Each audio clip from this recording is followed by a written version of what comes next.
Well, here we go. From the Oval Office to the bushes in the Rose Garden, our first guest has seen it all. He survived one of the worst jobs ever and is free at last to speak about it. From our nation's capital, please say hello to former White House Press Secretary Sean Spicer.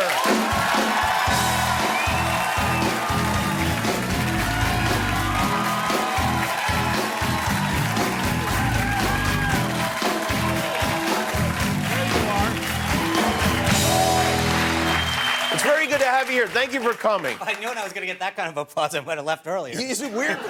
Is it weird for you to get applause when you walk out onto a stage? Because usually you're looking at all these grim-faced reporters. Yeah, especially in California. But, oh, have you been harassed since No, it's been unbelievably pleasant since for last month. People have been very, very supportive, and that's, I think, very helpful to know. People will come up and say, thank you for your service. I didn't vote for the president. I'm not a Republican. But, I appreciate you serving the country. And I think that gets back to what should always be about, is that we have elections, they get decided, and then people of both parties should be able to serve this country. Are you distancing yourself from the president right now? Absolutely not. No, I'm not. Well, this is obviously a hard job. And, I mean, and it turned out to be kind of funny in a lot of ways. Was it funny? For you? I'm not so sure I see it that way, but I appreciate the jokes. Let's go back to the beginning. How did you get the job of press secretary in the first place? So I had been at the Republican National Committee for about 6 years. Our job is to sync up with the nominee. After the Indiana primary, Trump became the apparent nominee, went into the convention. They ran a rather unconventional campaign, and so there was a lot of need for communications staff. And I was asked to go up and start helping out on a more full-time basis, help up and down the ticket. So I started basically commuting to New York the last week of August and spent the last 3.5 months getting to know the president, traveling with him, doing the events, and then we won.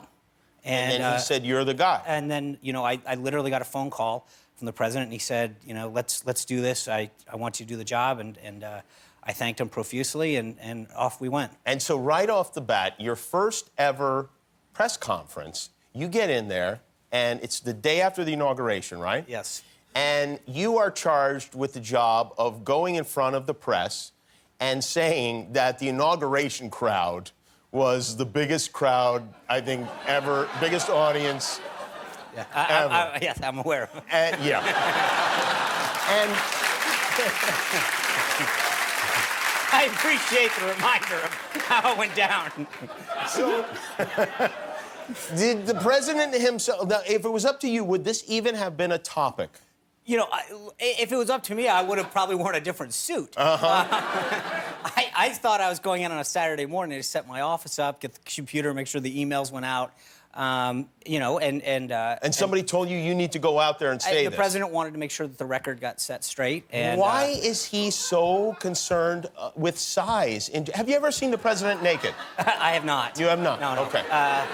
But look, I said it at the time, and I believe it, that I think, in all seriousness, that again, whether or not you voted for him or not, the president won the election. He was faced a lot of headwinds, and I think there was a faction of people out there that didn't want to give him the credit that he rightly deserved, and I think he takes a lot of that sometimes personally. Some of us who worked very hard to get him elected felt as though a lot of folks in the media in particular constantly sought to undermine the validity of that election. And so you have to understand it sometimes from that perspective. But the validity of the election, compared to looking at photos of the crowd at an inauguration, I mean, they're like, one's this and one is this. Did you try to talk him out of that line of defense? I think there was a lot of us that wanted to be focused on his agenda, what he spoke about in his inaugural address.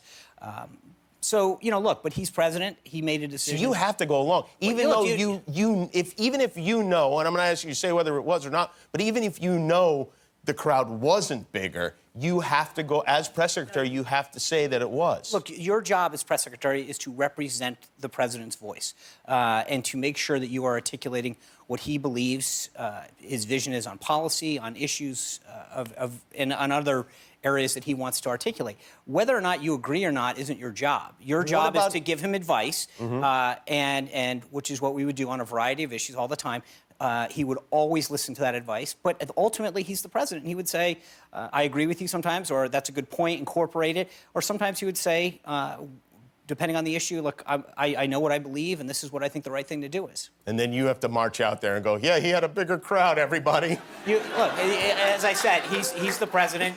Yeah. He decides. I understand. And that's what you sign up to do. So a lot of these guys, these members of the press, were your friends, right? I think we're, yeah. Yeah, were? Okay. So this is Jonathan Karl from ABC News, who was a friend of yours? I've known Jonathan for a long time. Okay, all right. So here's how you guys kind of got it going. Is it your intention to always tell the truth from that podium, and will you pledge never to knowingly say something that is not factual? It is. It's an honor to do this, and yes, I believe that we have to be honest with the American people. I think sometimes we can disagree with the facts. Can we, though, disagree with the facts? Well, look, I think the point is that you can look at an argument or a set of facts and come out with one opinion.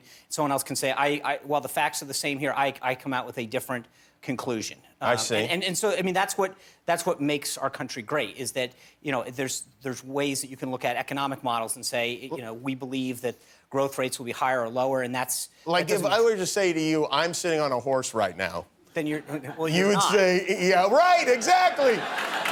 That's the... Yeah, no, so I want to go ask about Jonathan there. When he's asking you this question, are you like, you son of a bitch, I've known you for 20 years? There were a couple other words. But that's the TV version. We're on cable. There's times when you're thinking to yourself, that's if you want to ask about policy or a particular instance, but to get up there and question, on day one, my integrity, I think, was not something that I anticipated. Yeah, well, I'm sure. Although when you brought that crowd size thing out, you opened this terrible Pandora's box. Do you think that's what got you off to like a kind of a bad start with the press corps? I don't think it was probably the best start. No. Did the president watch all of your press conferences? I don't think, not every one of them. Not every one of them. But would he be waiting for you afterwards? There were some days when, he would at some point either see clips or watch it, depending on the day and what meetings were happening and what time the briefing was. And so a lot of times he would provide feedback based on, again, my job is to articulate his position. Yeah, right. And so he would say, hey, I thought that was really good how you articulated this. I think I would have phrased this differently. And really? In the future, he was that constructive in the way he put things? Sometimes depends on the issue. But it depended on the issue. And again, it's my job to speak on his behalf. So if you're not speaking in the way that he wants, obviously he wanted to make sure that he corrected that. Hi, I'm Jimmy Kimmel. If you enjoyed the video, hit subscribe. And if you don't click subscribe, this invisible hamster will die.